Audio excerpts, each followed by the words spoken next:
BAMS, DNHE and the founder of आंसू आरोग्य। आंसू आरोग्य में एक छोटा सा नाम नहीं है। आंसू आरोग्य दो मतलब को समझाता है। आंसू आरोग्य में कुछ लोग समझते हैं कि आंसू जो जल्दी आराम देता है, और आंसू आरोग्य का जो मैंने निकाला है उसका मतलब एंसेस्ट्रल आयुर्वेदिक सिद्धांत एंड युक्ति फॉर आरोग्य। हम लोग जो काम कर रहे हैं, मैंने एक कंसेप्ट लेकर चल रहा हूं, आयुर्वेद को लोगों के तक पहुंचाना। मेरे पीछे कोई सपोर्ट नहीं है, मेरे पास इतना फंडिंग नहीं है, पर मेरे एक ही टारगेट है कि लोगों के साथ जुड़ना। और लोग तो सोच रहे हैं कि एलोपैथी बहुत आगे चला गया है। मैं उनको ये समझाना चाहता हूँ कि आयुर्वेद कितना फास्ट काम कर सकता है। आयुर्वेद इमरजेंसी पे ही काम करता है, आयुर्वेद से फास्ट रिजल्ट कोई दे नहीं सकता। ये मैं प्रेजेंटेशन पे दिखाऊंगा आज। मेरा जो सेंटर है आंसू Arogyam ayurvedic spine care center Bhubaneswar Kaliganj Bihar में है। मैं अभी पास आउट हुआ हूं, पर आंसू आरोग्यम का जो हार्ट है, ही इज माय पापा, he is my father, doctor DK Singh, Dilip Kumar Singh, ठीक है, जो कि मेरा प्रेरणा है। And I belong from A traditional Vaidya family. India में आई थिंक अभी तक एक ही जगह है मेरा घर जहां पर हम लोग स्किन डिजीज में अग्निकर्मा करते हैं।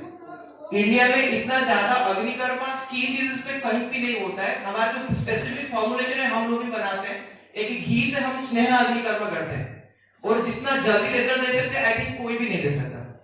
बहुत इमीडिएट रिजल्ट देते हैं। तो आयुर्वेद को शास्त्रोक्त तरीके से जाएंगे तो हमको बहुत अच्छा, बहुत फास्ट रिजल्ट मिलेगा।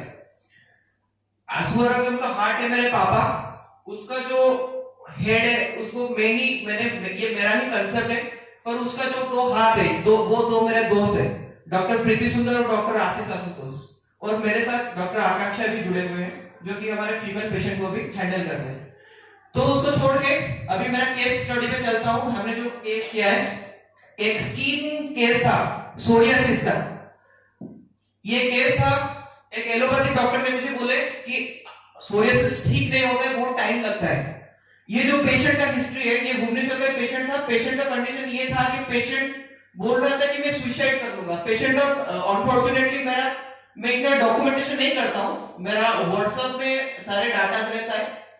ये 30 अप्रैल को जब मेरा इंटर्नशिप शायद शुरू हुआ था नहीं हुआ था, उसी टाइम में एक रूम पे रह रहा था। पेशेंट ने मुझे बोला कि पृथ्वी इसमें कुछ कर सकते हैं क्या? अभी मैं इतना खिंचावट है, इतना पेन है, मैं सुसाइड करूंगा। फुल बॉडी में रैशेस है, बॉडी में इतना स्टिफनेस, इतना पेन है, वो 2 मिनट भी खड़ा नहीं हो रहा था। 2 मिनट भी खड़ा होना उसके लिए मुश्किल था। उसको हमने ट्रीटमेंट करना शुरू किया। उसको सारे स्टेरॉइड्स जितने ले सकता है वो ले लिए। उसने बोला कुछ कर सकते तो करो, नहीं तो मैं 3 दिन बाद सुसाइड ही करूंगा। उसने मुझे ये बोला था। मैंने बोला आप मुझे 2 दिन का टाइम दो, 2 दिन में आपको आराम नहीं हुआ तो आपको जो मर्जी कर लेना। ये 13 तारीख में पेशेंट ने मुझे भेजा। 16 तारीख में मैंने उसका ट्रीटमेंट शुरू किया था, पर उसका फोटो नहीं है। ये 18 तारीख तक उसका इंप्रूवमेंट, थोड़ा चेंजेस आगे चलिए। ये 19 तारीख तक, 16 तारीख में शुरू किया, 19 तारीख तक उसका इंप्रूवमेंट, रैशेस वगैरह कितना कम हुए। यहां पर देख सकते हैं कितना setting, 5th day, 5th day नहीं एग्जैक्टली, 5th सिटिंग में कितना चेंजेस था। उसने तक उसका खिंचावट वगैरह सारे कम हो गया था। उसमें हमने ट्रीटमेंट क्या किया, मैं मेडिसिन बहुत कम देता हूं, क्योंकि मेरा पापा जो ट्रीटमेंट करते हैं वो शमन चिकित्सा करते हैं, और मैं और किसी से कंपीट नहीं करता हूं। मेरा पापा के साथ मेरा आर्गुमेंट्स होता रहता है। मेरा पापा बोलते हैं कि 2 महीने में ठीक होगा, तो मैं बोलता हूं कि 10 दिन में ठीक होगा। तो मेरा आर्गुमेंट पापा के साथ ही चलता है, क्योंकि मुझे पता है पापा से आगे अभी तक जितने उनका एक्सपीरियंस है, उतना एक्सपीरियंस मुझे और किसी से नहीं मिलेगा। तो इस तरह से मैंने सोचा कि ट्रीटमेंट करते हैं, इसलिए मैंने स्निग्ध विरेचन उसको शुरू किया। मैंने उसको वातज में हाथ में लिया, क्योंकि फुल बॉडी में ड्राइनेस है। आयुर्वेद बोलते हैं इसको किटिव के अंतर्भुक्त किया है, पर मैंने इसको किटिव, मुझे कुछ पता नहीं, ये मैंने डायग्नोसिस इस तरह से नहीं किया। मैंने 2 धातु और मल देखा, उसमें कंस्टिपेशन था, उसमें ड्राइनेस था। तो ड्राइनेस में मुझे लगा कि उसमें वात बहुत बड़ा हुआ है, और कफ का जो स्निग्ध प्रकृति है उसको क्षय है। मैं गुण की चिकित्सा करता हूं, मैं रोग की चिकित्सा नहीं करता हूं। उसमें मैंने रुक्ष को शमन करने के लिए स्निग्ध विरेचन दिया, और उसका धातु क्षय हो रहा था। जो चर्म था उसमें वो धातु क्षय था, इसलिए मैंने जीवनीय गण को प्रयोग में लिया, और जीवनीय गण का ही लेप किया।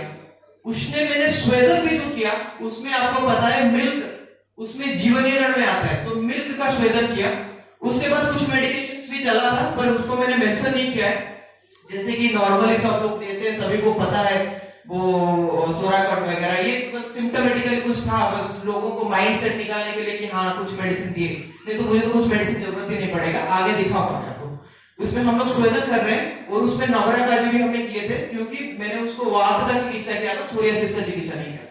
ठीक है, चलिए आगे चलते हैं। उसको हमने लेप जो प्रिपरेशन कर रहे हैं, उसमें जीवनीय गण से हमने बनाए और उसको हमने लेप प्रिपरेशन कर रहे हैं। पेशेंट का रिव्यू मैंने रखा नहीं है, वीडियो वो डिलीट हो गया, सॉरी फॉर दैट।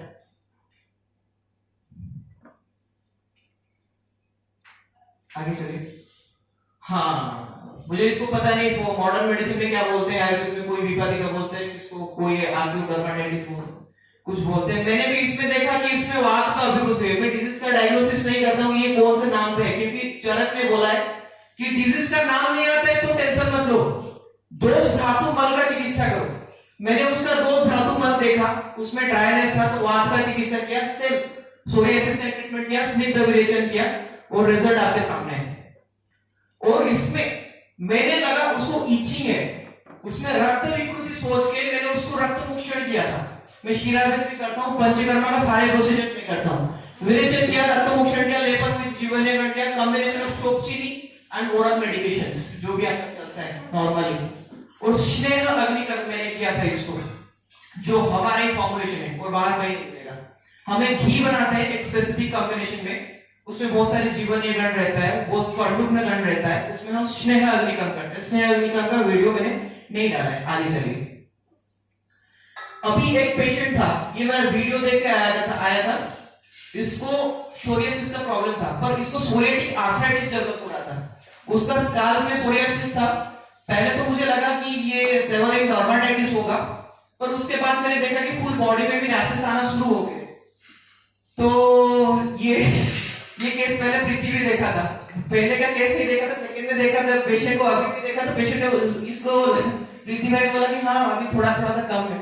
उसको जब अभी उसका पहले का कंडीशन देखा तो बोला कि ये इतना खतरनाक था। पेशेंट को सीवियर पेन भी था। अभी उसका पेन को हमने कितने दिन पे खत्म किए वो वीडियो में भी मैं आपको दिखाऊंगा। चलिए आगे।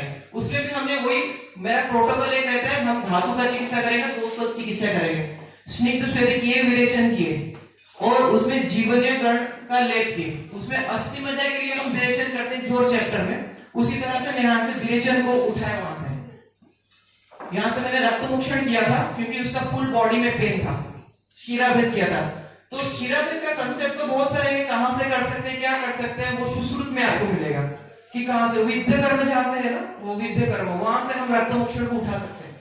और इसमें मैंने रक्त मुक्षण किया, इसमें लेपन किया और रक्त मुक्षण का वीडियो थोड़ा देखना प्ले मोड।